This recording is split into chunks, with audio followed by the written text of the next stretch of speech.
भगवान श्री कृष्ण से पौष माह कृष्ण पक्ष की सफला एकादशी का महत्व सुनकर धर्मराज युधिष्ठिर कहने लगे कि हे भगवान, आपने पौष कृष्ण एकादशी अर्थात सफला एकादशी का महात्म्य बताकर बड़ी कृपा की। अब आप कृपा करके मुझे पौष माह के शुक्ल पक्ष की एकादशी के विषय में भी बतलाइए।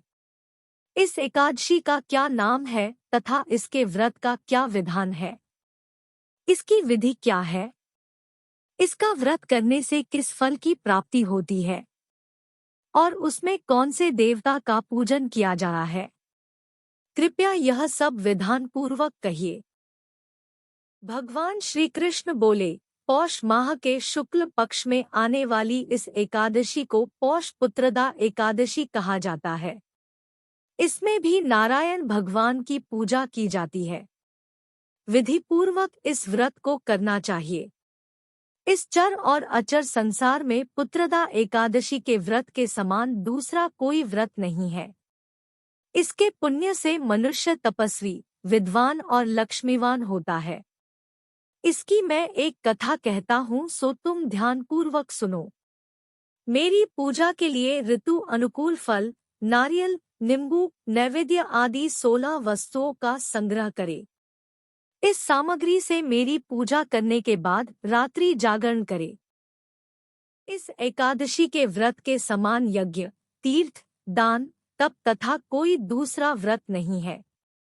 5000 वर्ष तक तप करने से जो फल प्राप्त होता है, उससे भी अधिक फल पुत्रदा एकादशी का व्रत करने से प्राप्त हो जाता है। भद्रावती नामक नगरी में सुकेतुमान नाम का एक राजा राज्य करता था। उसके कोई पुत्र नहीं था। उसकी स्त्री का नाम शैव्या था।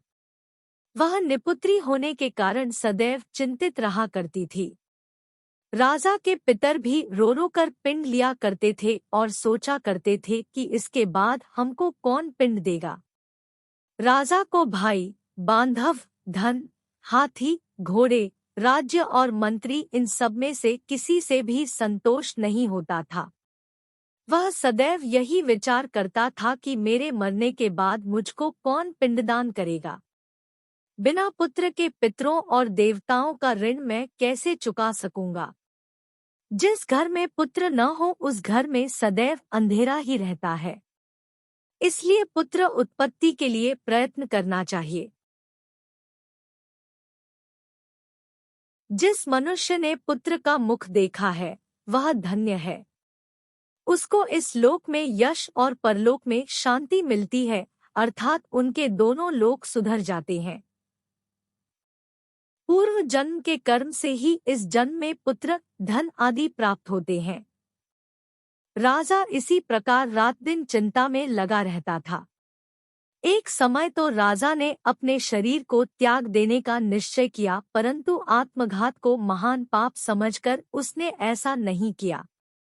एक दिन राजा ऐसा ही विचार करता हुआ अपने घोड़े पर चढ़कर वन को चल दिया तथा पक्षियों और वृक्षों को देखने लगा।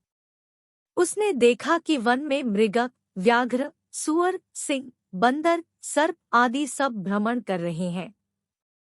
हाथी अपने बच्चों और हथिनियों के बीच घूम रहा है। इस वन में कहीं तो गीदड़ अपने कर्कश स्वर में बोल रहे हैं, कहीं उल्लू ध्वनि कर रहे हैं। वन के दृश्यों को देखकर राजा सोच विचार में लग गया।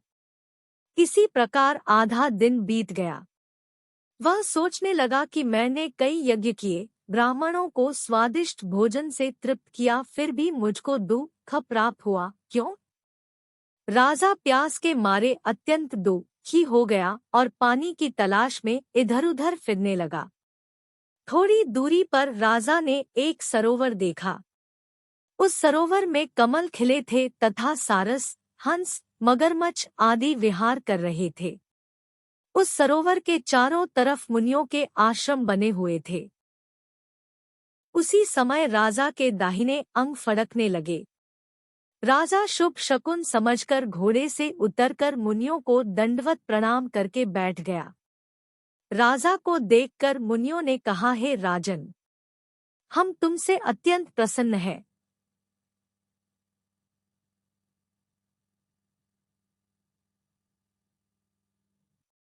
तुम्हारी क्या इच्छा है, सो कहो। राजा ने पूछा, महाराज आप कौन हैं और किस लिए यहाँ आए हैं? कृपा करके बताइए। मुनि कहने लगे कि हे राजन, आज संतान देने वाली पुत्रदा एकादशी है। हम लोग विश्वदेव हैं और इस सरोवर में स्नान करने के लिए आए हैं। यह सुनकर राजा कहने लगा कि महाराज मेरे भी कोई संतान नहीं है। यदि आप मुझ पर प्रसन्न हैं तो एक पुत्र का वरदान दीजिए। मुनि बोले, हे राजन, आज पुत्रदा एकादशी है। आप अवश्य ही इसका व्रत करें। भगवान की कृपा से अवश्य ही आपके घर में पुत्र होगा।